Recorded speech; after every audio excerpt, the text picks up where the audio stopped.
کبھی اس پہ غور کیا؟ کبھی غور کیا اس پر؟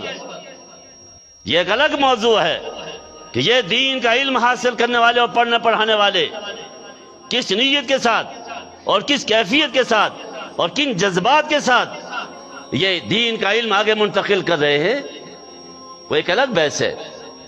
میں ایک واقعہ سے سنا دوں۔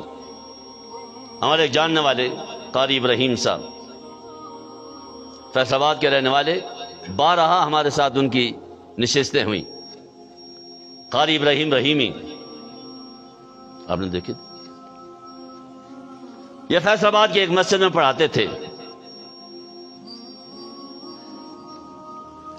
اور مسجد کی انتظامیہ نے ان کا جینا دو بھر کر دیا،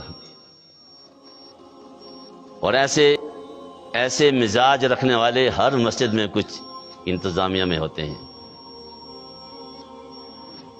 وہ شکل و صورت سے تو بہت دیندار، عرش الہی سے بھی آگے پہنچے ہوئے دیکھنے میں، لیکن اپنے مزاج کے حوالے سے امام مسجد کو سکون کی زندگی کا ایک لمحہ بھی نہیں دینے دیتے۔ آئے گا وقت، آنے والا ہے وقت، اطمینان رکھو، ترازو لگنے والا ہے حشر کے میدان میں، جب تم بھی اور ہم بھی اپنے نبی کے سامنے کھڑے ہوں گے۔ جو مرضی کر لو تم، انتظامیہ والوں نے اور کمیٹی والوں نے ان کا جینا دو بھر کر دیا۔ تو ایک دن تنگ آ کر کہا کہ بس شکریہ جناب، اللہ حافظ۔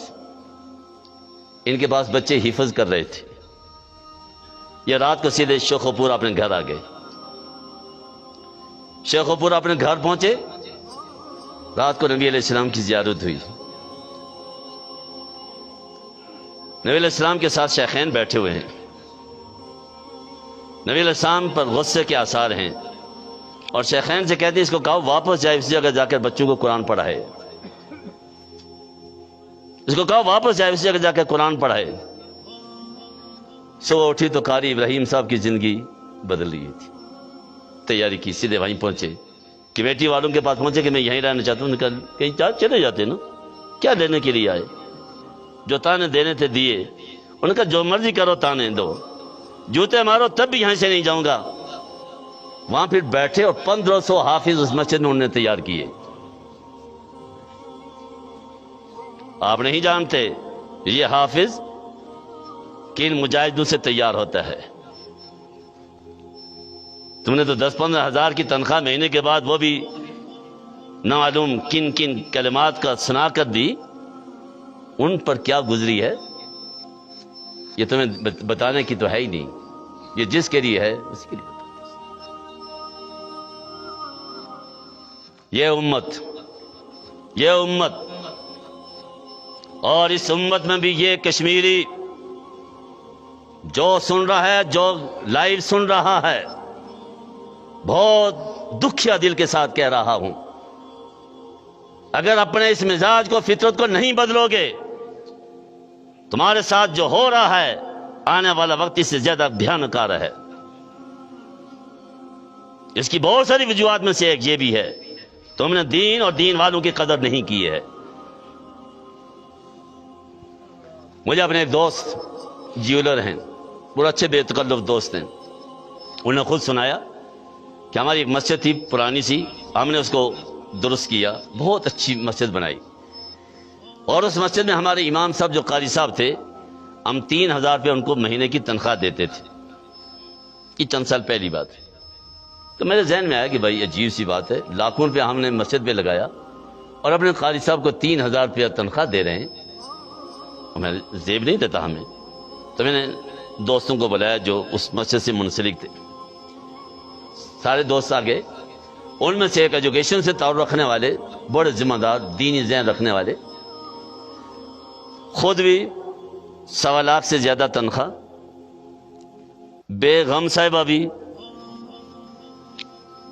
لاکھ سے زیادہ ان کی بھی تنخواہ، اکلودا صاحبزادہ وہ اس کی بھی اچھی سیلری، کل کائنات ان کی 3 آدمیوں کی 4 لاکھ روپیہ ماہانہ ان کی سیلری، نمازی تھے۔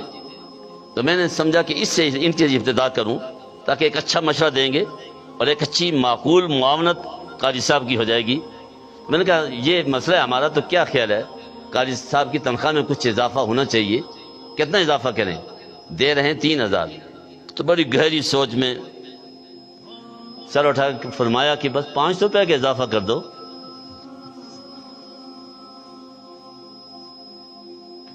جس قوم کی سوچ دین والوں کے حوالے سے یہ ہو، اللہ انہیں عزتیں دے گا۔ یاد رکھو وہ لاکھوں روپے جیب میں رکھ کر بھی اپنے بچوں کو روٹی کھلانے کے لیے انہیں آٹے کے لیے لائن میں لگنا پڑے گا۔ لگے ہیں نہیں لگے؟ لگے ہیں یا نہیں لگے؟ ہمارا مسئلہ کوئی نہیں ہے۔ میں جب آٹے کی زیادہ شارٹیج تھی تو ایک ایسے اجتماع میں گفتگو کرتے میں نے کہا آج بھی میں روزانہ 300 بچوں کو، 300 آدمیوں کو صبح دوپہر شام 3 وقت کھانا کھلاتا ہوں۔ کوئی شکوہ نہیں، کوئی احتجاج نہیں، کوئی روڈ پہ نہیں آئے، اور ہفتے میں 2-3 بار چھوٹا گوشت بھی کھلاتا ہوں۔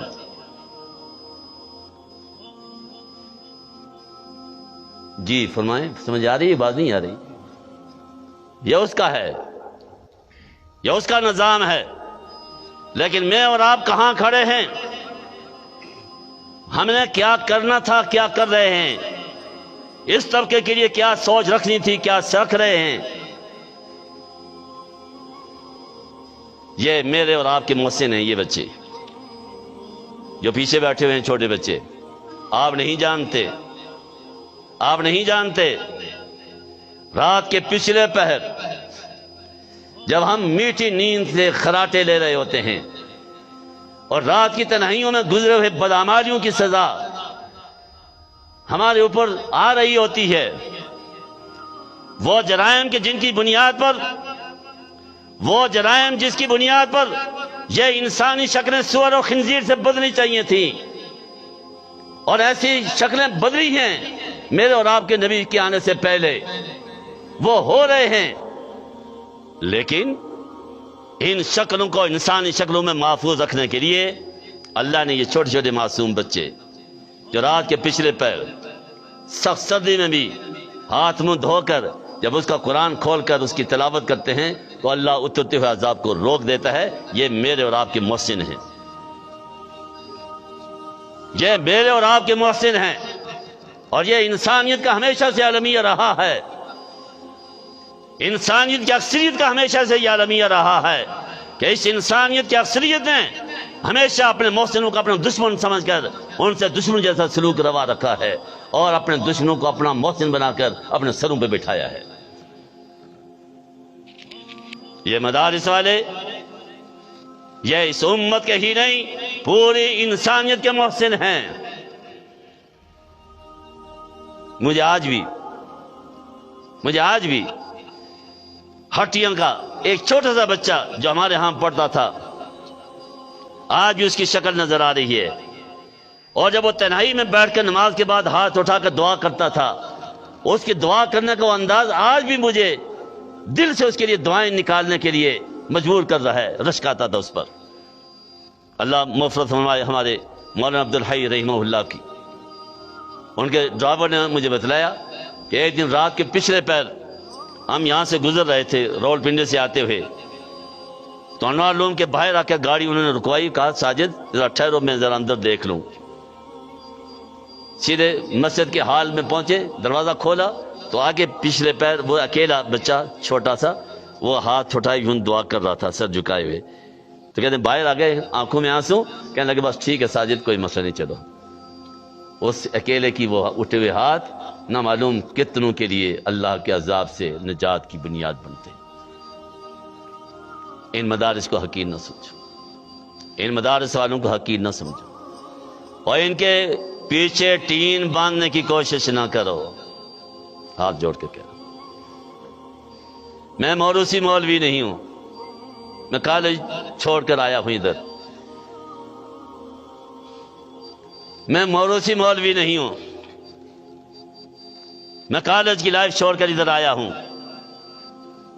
مجھے معلوم ہے